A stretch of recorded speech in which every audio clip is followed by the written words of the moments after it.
ನಮಸ್ಕಾರ ಸ್ನೇಹಿತರೆ, 2 ರಿಂದ 3 ದಿನಗಳ ಕಾಲ ನಮ್ಮ ಕರ್ನಾಟಕ ಬಂದ್ ಆಗ್ತಕ್ಕಂತಹ ಸಾಧ್ಯತೆ ಇದೆ. ಹೌದು ಸ್ನೇಹಿತರೆ, ಹಾಲು ಉತ್ಪಾದನೆ ಆಗಿರ್ಲಿ, ಅದೇ ರೀತಿಯಾಗಿ ಬೇಕರಿ ಮಾಲೀಕರಾಗಿರ್ಲಿ, ಅದೇ ರೀತಿಯಾಗಿ ಮೆಡಿಸನ್ ಮಾರಾಟ ಮಾಡುವವರಾಗಿರ್ಲಿ, ಅದೇ ರೀತಿಯಾಗಿ ಬೀಡಿ ಸಿಗರೆಟ್ ಇಂತಹ ಸಣ್ಣ ಪುಟ್ಟ ವ್ಯಾಪಾರಿಗಳಿಂದ ಈ ಬಂದ್ಗೆ ಕರೆ ಸಿಕ್ಕಿರ್ತಕ್ಕಂಥದ್ದು.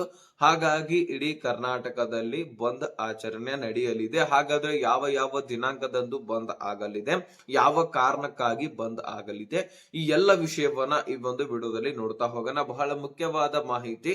25ನೇ ತಾರೀಕು 23, 24, 25ನೇ ತಾರೀಕು ಬಂದ್ ಆಗ್ತಕ್ಕಂತಹ ಸಾಧ್ಯತೆ ಇದೆ. ಹಾಗಾದ್ರೆ ಬನ್ನಿ ಈ ಎಲ್ಲ ವಿಷಯವನ್ನ ನಾವು ಒಂದೊಂದಾಗಿ ನೋಡ್ತಾ ಹೋಗೋಣ.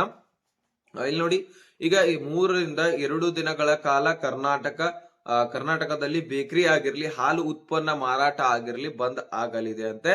ಇದಕ್ಕೆ ಮುಖ್ಯವಾದ ಕಾರಣವನ್ನ ಕೊಟ್ಟಿದ್ದಾರೆ ನೋಡಿ.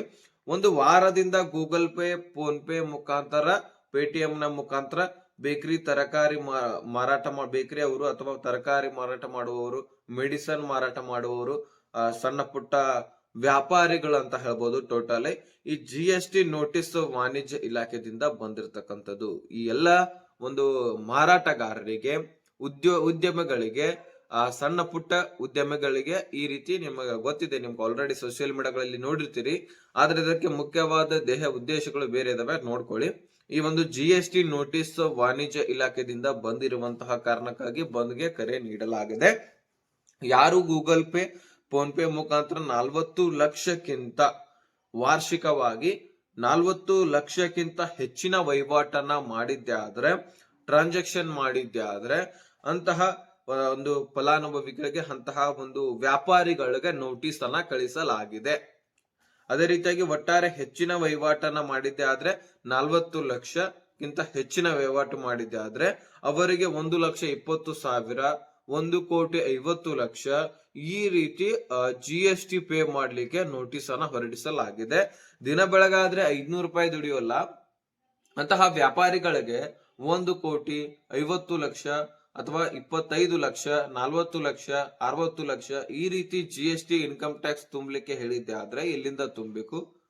ಈಗ ಎಲ್ಲ ಚರ್ಚೆಗಳು ಈಗಾಗಲೇ ನೀವು ಆ ಸೋಷಿಯಲ್ ಮೀಡಿಯಾಗಳಲ್ಲಿ ನೋಡಿರ್ತೀರಿ. ಸರ್ಕಾರ ಯಾವ ಮಟ್ಟಿಗೆ ಇಳಿದಿದೆ ಅಂತಕ್ಕಂಥದ್ದನ್ನ ನೀವು ಕಾಣಿರ್ತೀರಿ. ಇದಕ್ಕೆಲ್ಲರೂ ಕೂಡ ಆಕ್ರೋಶವನ್ನ ವ್ಯಕ್ತಪಡಿಸಿದ್ದಾರೆ.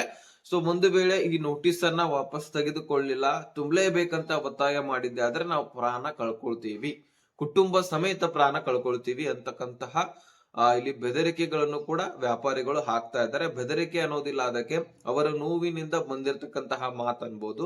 ಹೌದು, 50 ಲಕ್ಷ, 25 ಲಕ್ಷ ಅವರ ದಿನದ ಟರ್ನ್ ಓವರ್ ಇಲ್ಲ ಅಷ್ಟು. 500 ರೂಪಾಯಿನೋ 600 ರೂಪಾಯಿನೋ, ಬಹಳ ಆದ್ರೆ 1,000 ಹಣ ದುಡಿತಾರೆ. ಬಹಳ ಆದ್ರೆ 1 ಲಕ್ಷದಲ್ಲಿ 3 ಲಕ್ಷ ರೂಪಾಯಿ ಅವರು ದುಡಿದಿರ್ತಾರಂತ ಅನ್ಕೊಳ್ಳಿ. ಫಾಯ್ದ ಎಲ್ಲ ತೆಗೆದು 3 ಲಕ್ಷ ರೂಪಾಯಿ ಉಳಿಸ್ಕೊಂಡಿದಾರಂತ ಅನ್ಕೊಳ್ಳಿ. ಆದ್ರೆ ಇಲ್ಲಿ ವಾಣಿಜ್ಯ ಇಲಾಖೆಯಿಂದ 1 ಕೋಟಿ ನೀವು ತುಂಬಬೇಕು, ಟ್ರಾನ್ಸಾಕ್ಷನ್ ಆಗಿದೆ, 40 ಲಕ್ಷ ವಹಿವಾಟು ಆಗಿದೆ, ನೀವು ಈ ರೀತಿ ಹಣ ತುಂಬಬೇಕು, ಅಷ್ಟು ಹಣ ತುಂಬಬೇಕು, ಇಷ್ಟು ಹಣ ತುಂಬಬೇಕಂದ್ರೆ ಎಲ್ಲಿಂದ ತುಂಬಲಿಕ್ಕೆ ಸಾಧ್ಯ? ಅದಕ್ಕೋಸ್ಕರ ಇಲ್ಲಿ ಹೀಗಾಗಿ ವಾಣಿಜ್ಯ ಇಲಾಖೆಯ ವಿರೋಧವಾಗಿ ಜುಲೈ 23, ಅದೇ ರೀತಿಯಾಗಿ 24, 25ನೇ ತಾರೀಕು ಕರ್ನಾಟಕ ಬಂದ್ ಮಾಡಲು ರಾಜ್ಯ ಕರ್ನಾಟಕ ಕಾರ್ಮಿಕ ಪರಿಷತ್ತು ಇಲ್ಲಿ ನಿರ್ಧರಿಸಿದೆ. ಹೌದು, ರಾಜ್ಯ ಕಾರ್ಮಿಕ ಪರಿಷತ್ತು ಈ ಒಂದು ನಿರ್ಧಾರವನ್ನ ಕೈಗೊಂಡಿರ್ತಕ್ಕಂಥದ್ದು. ಹಾಲು ಉತ್ಪಾದನೆ ಆಗಿರ್ಲಿ, ಬೇಕರಿ ಆಗಿರ್ಲಿ, ಮೆಡಿಸನ್ ಆಗಿರ್ಲಿ, ಬೀಡಿ ಸಿಗರೇಟ್, ಸಣ್ಣ ಪುಟ್ಟ ಒಟ್ಟಾರೆ ಎಲ್ಲ ವ್ಯಾಪಾರಿಗಳು ಈ ಒಂದು ಎಚ್ಚರಿಕೆಯನ್ನ ನೀಡಿದಾರಂತ ಹೇಳ್ಬೋದು. ಬೆಂಗಳೂರಿನಲ್ಲಿ ನಡೆದಿರತಕ್ಕಂತಹ ಪೂರ್ವಭಾವಿ ಸಭೆಯಲ್ಲಿ ರಾಜ್ಯ ಕಾರ್ಮಿಕ ಪರಿಷತ್ ಅಧ್ಯಕ್ಷರು ರವಿ ಶೆಟ್ಟಿ ಅವರು ಈ ಮಾತನ್ನ ಮಾತಾಡ್ತಾರೆ. ಮಾತುಕತೆ ಮಾಡಿ ಜುಲೈ 23, 24ನೇ ತಾರೀಕು 2 ದಿನಗಳ ಕಾಲನಾದ್ರೂ ಇಲ್ಲಿ ನಾವು ಸ್ಟ್ರೈಕ್ ಮಾಡ್ತೀವಿ, ಕರ್ನಾಟಕ ಬಂದ್ ಮಾಡ್ತೀವಿ ಅಂತಕ್ಕಂತಹ ಹೇಳಿಕೆಯನ್ನ, ಎಚ್ಚರಿಕೆಯನ್ನ ಕೊಡಲಾಗಿದೆ. ವಾಣಿಜ್ಯ ಇಲಾಖೆ ಇದನ್ನ ನೋಟಿಸ್ ಅನ್ನು ವಾಪಸ್ ತೆಗೆದುಕೊಳ್ಬೇಕು. ಇದರಲ್ಲಿ ಯಾವುದೇ ನಾವು ಹಿಂದೆ ಮುಂದೆ ಮಾಡೋದಿಲ್ಲ. ನಾವು ಡೆಫಿನೆಟ್ಲಿ ಈ ಒಂದು ಕರ್ನಾಟಕ ಬಂದ್ಗೆ ಕರೆ ಕೊಡ್ತೇವೆ, ಕರ್ನಾಟಕ ಬಂದ್ ಮಾಡ್ತೇವೆ ಅಂತಕ್ಕಂತಹ ಮಾಹಿತಿಯನ್ನ ಇಲ್ಲಿ ಕೊಟ್ಟಿರ್ತಕ್ಕಂಥದ್ದು. ಇಂದು ಒಬ್ಬರಿಗೆ ಬರ್ಬೋದು, ಇಂದು ನಾಳೆ ಮತ್ತೊಂದು ಅಂಗಡಿಗಳಿಗೆ ಬರ್ಬೋದು, ಈ ರೀತಿ ನಡೀತಾ ಇರತ್ತೆ. ಅದಕ್ಕೋಸ್ಕರ ಎಲ್ಲರೂ ಒಗ್ಗಟ್ಟಾಗಿ ಈ ಒಂದು ಬಂದ್ಗೆ ಕರೆಯನ್ನ ಕೊಟ್ಟಿದ್ದಾರೆ.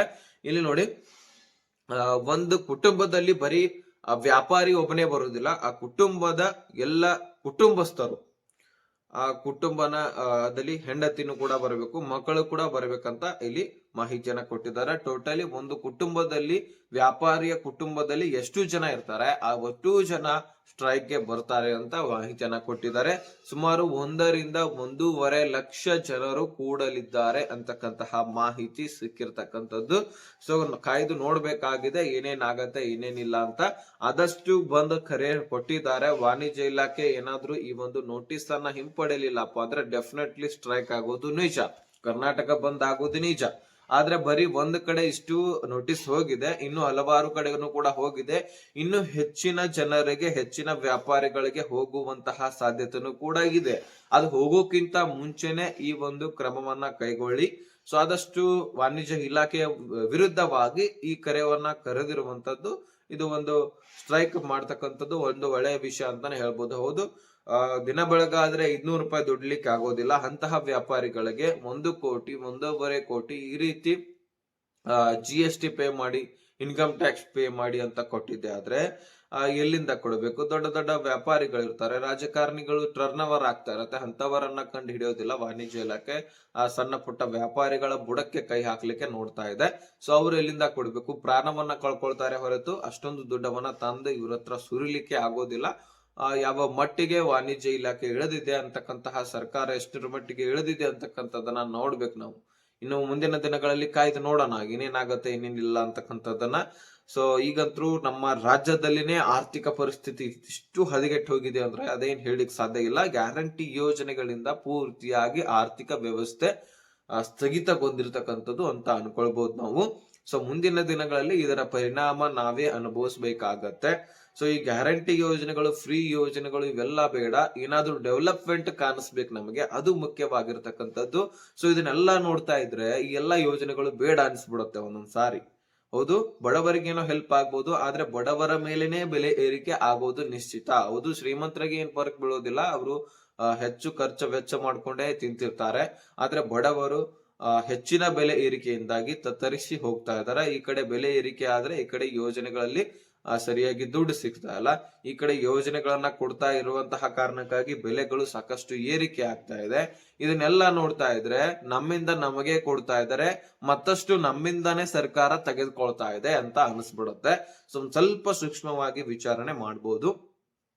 ವಿಚಾರ ಮಾಡಿದ್ದೆ ಆದ್ರೆ ನಿಮಗೆ ಗೊತ್ತಾಗತ್ತೆ ಈ ಒಂದು ಫ್ರೀ ಆದ ಸ್ಕೀಮ್ಸ್ ಗಳಿಂದ ಬಹಳ ಹೊಡೆತ ಬೀಳತ್ತೆ, ಖಂಡಿತ ಹೊಡೆತ ಬೀಳುತ್ತೆ. ನಮಗೆ ಮುಂದಿನ ಪೀಳಿಗೆಗಳಿಗೆ ಹೊಡೆತ ಬೀಳುತ್ತೆ, ಬೆಲೆ ಏರಿಕೆಯಿಂದ ಹೊಡೆತ ಬೀಳುತ್ತೆ. ಮತ್ತೆ ಯಾವ ಡೆವಲಪ್ಮೆಂಟ್ ಗಳು ಕೂಡ ಕಾಣಿಸೋದಿಲ್ಲ. ಬರೀ ಎಲ್ಲ ಹಣವನ್ನ ಇಲ್ಲೇ ಹೂಡಿಕೆ, ಇಲ್ಲೇ ಮೀಸಲಾಗಿ ಮಾಡ್ಬೇಕಾಗತ್ತೆ. ಈ ಗ್ಯಾರಂಟಿ ಯೋಜನೆಗಳನ್ನ ನಡೆಸೋದ್ರಲ್ಲಿನೇ ಸರ್ಕಾರ ಹೋಗ್ಬಿಡತ್ತೆ ಹೊರತು ಎಲ್ಲೆಲ್ಲಿ ಡೆವಲಪ್ಮೆಂಟ್ ಆಗ್ಬೇಕಾಗಿರತ್ತೆ ಅಲ್ಲೆಲ್ಲಿ ದುಡ್ಡು ಹೋಗೋದಿಲ್ಲ. ಆ ಒಂದು ಕೆಲಸ ಕಾರ್ಯಗಳು ಅಲ್ಲೇ ಸ್ಟಾಪ್ ಆಗ್ಬಿಡತ್ತೆ. ನಿಮ್ಮ ಅನಿಸಿಕೆ ಏನು ಅನ್ನುವಂಥದ್ದು ಬಹಳ ಮುಖ್ಯವಾಗಿರ್ತಕ್ಕಂಥದ್ದು. ಇದರ ಬಗ್ಗೆ ಎಲ್ಲ ಚರ್ಚೆ ಮಾಡಿ, ವಿಚಾರಣೆ ಮಾಡಿ, ನಿಮ್ಮ ಅನಿಸಿಕೆಯನ್ನ ದಯಮಾಡಿ ಕಮೆಂಟ್ ಮಾಡಿ ತಿಳಿಸೋದನ್ನ ಮರಿಬೇಡಿ.